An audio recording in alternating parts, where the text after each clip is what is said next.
In today's Leeds news, Nigel Martyn speaks on Leeds' past, more wins with less football, Cardiff news and Bamba tribute, local media hit Harrison, and Frankfurt director praises Kristensen.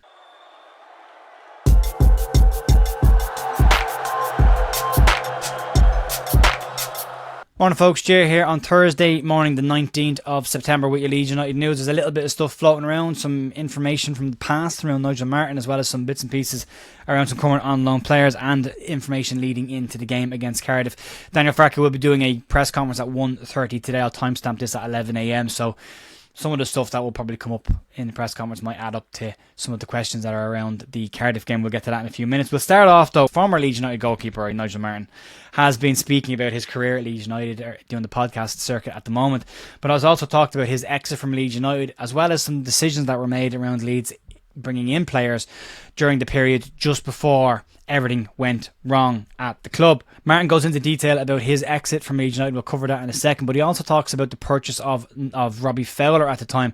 Leeds had just finished third in the Premier Division and were looking to push on and brought in Robbie Fowler from Liverpool, who was seen at the time as being a big signing for Leeds United, but Leeds had an overabundance of strikers at that stage with Mark Viduka, Robbie Keane and Alan Smith in the mix as well. On Robbie Fowler signing for Leeds United, Nigel Martyn had some interesting points, and on them he said the following: "We spent a lot of money. We brought Robbie Fowler in, and you've got to ask yourself why Liverpool were selling to a rival. He was a great footballer, but it was a lot of money. I've been on the receiving end of Robbie Fowler many times in a Liverpool shirt. He could score goals for fun. But he came to us with a hip injury, and his mobility wasn't as good as it could have been. We saw flashes of how good he was in a Leeds shirt, but he wasn't as mobile as he was at Liverpool, and we saw that. It was a disappointing time during his spell at Leeds United, but during a spell at Leeds where a lot was beginning to go wrong. Leeds had just fired David O'Leary as manager, and Terry Venables had been hired, and Nigel Martyn goes in to talk about his exit from Leeds United and what led to it, and he puts a lot of the blame at the doorstep of Terry Venables. Martyn, when speaking about the exit, basically said that it was a decision by Venables that led to his ultimate exit from Leeds United. Nigel Martyn paints the picture. He had just returned from the World Cup in Japan, and I had 2 weeks off, where most players in England at that time were given a month off. He had been told to report back to Leeds within 2 weeks of his return from the World Cup, which is kind of normal now, but wasn't of its time. Martyn said that when he did arrive back at Leeds, obviously Leeds had fired O'Leary and brought in Venables, but Venables hadn't been seen around Elland Road or Thorpe Arch and wasn't taking training. Eddie Gray was looking after at that point. When Martyn got back, Eddie Gray pointed out to him that the club were heading to China and Japan for a pre-season tour, and that he would need to be part of that tour. Martyn asked to be excluded from that tour due to the fact that he'd just come back from that region, hadn't missed a training session or game in the previous season, was tired and just needed some time to recuperate in order to get the best from him in the following season. Eddie said it won't go down well, but he organised a meeting with Terry Venables and a phone call, and Martyn was pulled out of training, told to get changed, go upstairs, sit in a room and wait for a phone call from Venables. When Venables rang him, Venables basically asked what the situation was. Martyn explained it to him, and Venables was very short with him and pretty much made a point of saying to him, you either go on the tour or you never play for Leeds United again. Martyn says that he left the meeting, went downstairs, got back into his training gear, went back out on the pitch and told Paul Robinson, you're number one next season. Martyn subsequently didn't go on that tour and left Leeds United, one of Leeds United's best goalkeepers ever, forced out of the club because he didn't want to go to a pre-season tour, because he wanted to rest up and get the best from himself in the next season. I'm sure there was a better compromise to that, but it's a different time and a different era of how football was dealt with, and he was told in pretty uncertain terms, you either go or you leave, and he left. And that was the story of the exit of Nigel Martyn, which is an incredible one to hear. When you hear about it now, I didn't realise all the ins and outs of that at the time. I knew there was an acrimonious exit, but I didn't understand the reasons behind it. But there you go. Off he went to Everton. Moving on to some stats or some interesting pieces that have been written today around Leeds United's style of play. There's a lot of comments and questions around how Leeds are playing at the moment. The low block question keeps coming up. But Joe Donoghue has done a really interesting piece in the Yorkshire Evening Post today, where basically he's looked at Leeds United's XG possession and basically pointed out, does it tell us the story that we think it tells, and does it actually show us where Leeds are heading as a club? Leeds boast the highest average possession of any side in the Championship so far this season. Leeds so far have averaged 60.9% possession in their games so far, which is 4% higher than second in possession terms, which is Bristol City.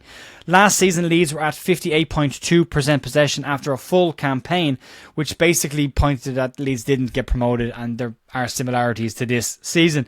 The assumption in the piece states that possession should lead to promotion, because if you look at the two top sides that got promoted last season, they had the highest average possession of any club in the Championship last year. However, in this piece, Donoghue points out that Leeds are actually a better side without the ball, or less of the ball, than they are with the majority of the ball.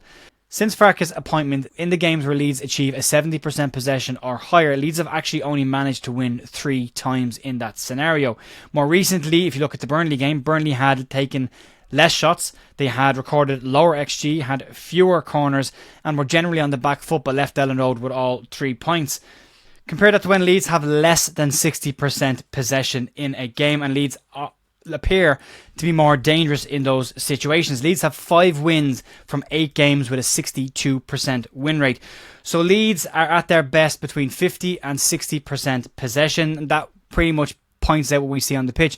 When it's faster and Leeds are taking more chances, they're a better side. When it's slower, more possession, more mundane, Leeds actually come off with worse results in those games. So from a Leeds perspective, having less possession in the game is better for our style of play than it is to have more possession in the game. And that basically follows the same pattern as we saw last season. It's one to keep an eye on over the next couple of weeks and months to see, do Leeds try and take more chances in the final third? Do Leeds stop trying to just keep hold of the ball for possession's sake and try and be more adventurous and take more chances? And we'll have to wait and see if they can do that. One of the games they'll have a chance to see that in will be the Cardiff City game, which comes up on Saturday, and Leeds will travel to Cardiff City to take on the bottom of the side team this season. And by now, as I said, Daniel Farke has probably spoken in the press conference and answered all the questions around how do you beat a low block, what's the situation with the tempo, is Leeds' style of play an issue, number 10, number 9, all those will have been answered by Daniel Farke. But Farke's had a full week to work with the players this week, so no more excuse about international break being an issue. The only players that are likely to miss out are question marks around Dan James, Patrick Bamford and Max Verber, which I'm sure will be answered during that press conference. But Cardiff also have injury worries as well coming into this game, but they do have some returns which will be positive. They will see returns of Jesper Dalland as well as Aaron Ramsey will return to the mix for this weekend's game. And as part of this game, Leeds and Derby are planning a Sol Bamba tribute. Sol Bamba, who captained both sides during his time as a player and passed away sadly just over a week ago. And there will be a planned tribute during that game. We'll get you more information on that when we get it. In this game, Leeds are going into with a bit more pressure than normal. They are sitting Cardiff bottom of the table. Leeds would expect to win. That brings its own set of pressures, especially after a poor performance in terms of performance in front of goal against Burnley. Sky pundit and former Leeds United player David Prutton's been speaking about this game as well in the build-up, and he has given the following thoughts on this game. Cardiff are in a massive rut, aren't they? They sit bottom of the table, just a solitary point. Leeds, that poor defending that appeared to open the whole pitch for Koleosho against Burnley, you would like to think that they will right that, and I'm going to go with a Leeds win on the road here. I think it's a 3.5, but I think they'll get 3 points. Cardiff 0, Leeds 2. So positive result from David Prutton. Leeds will want to come out of this with a win. As I said, Cardiff haven't beaten anybody this season. Leeds will want to go down there and put in a performance and get 3 points and just sort out the ship a little bit. Just rewrite the ship and get ready to go again. On 2 players that have been out on loan, we'll finish up with Jack Harrison and Rasmus Kristensen stories. Local media in Liverpool have hit pretty hard on Jack Harrison. He's been called inconsistent as much as other things. Leeds on loan winger Jack Harrison has been told that his work rate won't be enough to cut it at Premier League level, and he will need to do more in his games. His first season at Everton was described by the Liverpool Echo as inconsistent at best, a claim that Leeds fans will be very familiar with, that was labelled at Jack Harrison during his time at Ellen Road, but he is not getting the output that he got when he was at Leeds though. Last season, Harrison managed 3 goals and 3 assists in the entirety of the season, and that has been basically said it's not good enough at that level for a player who plays as much as he does. They've broken it down in this piece to give you the markings of his first couple of games this season. In the first game of the season, Liverpool Echo gave Jack Harrison a 6 out of 10. They commented on how well he started the game but faded out of the game before being substituted. Against Spurs, Liverpool Echo gave Harrison a 5, criticising his lack of involvement in the game. Against Bournemouth, he did get a 7, got an assist in that game, but was labelled as making a mistake, which led to Lewis Cook's goal in that game. And against Aston Villa, he received a 5 again, with his clearance leading to an Ollie Watkins goal and called out for that as well.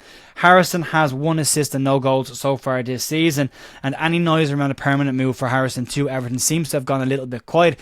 If Harrison does want to get a move away from Leeds on a permanent basis, he will need to look at increasing his involvement in games and his output in games as well, as right now he's not exactly setting the world on fire at Everton. And again, the comment being labelled at him by Everton fans on social media this year is inconsistent, and Doc Harrison will need to work on that if he wants to get a permanent move away from Leeds United. Another player that's away from Leeds, but mixed fortunes on this one, and it's Rasmus Kristensen, and he has come in for some praise from their sporting director following his move to Germany and Bundesliga side Frankfurt. Kristensen has been deployed as a right wing back in the last couple of weeks' games and did start the season as a standard orthodox right back.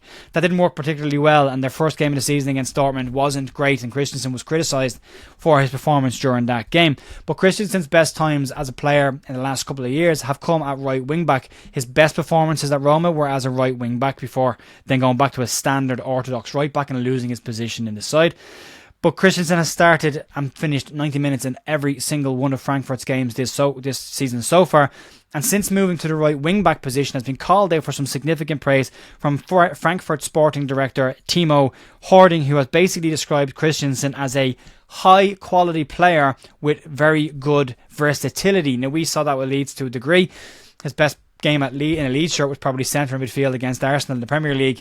As a right back and not out and out right back, he struggled at Leeds defensively, struggled at right back as an out and at our AS Roma, as well as an out and out right back. But the right wing back position definitely seems to be one that hides the defensive frailties that Kristensen might have, but emphasises his attacking ability that he does have as well. So positive news for Rasmus Kristensen. Folks, we'll be back later on today with the podcast. It'll be a pre-recorded pod that goes out later on this evening. Match review tomorrow night ahead of the Cardiff game, and back tomorrow morning with your Leeds news.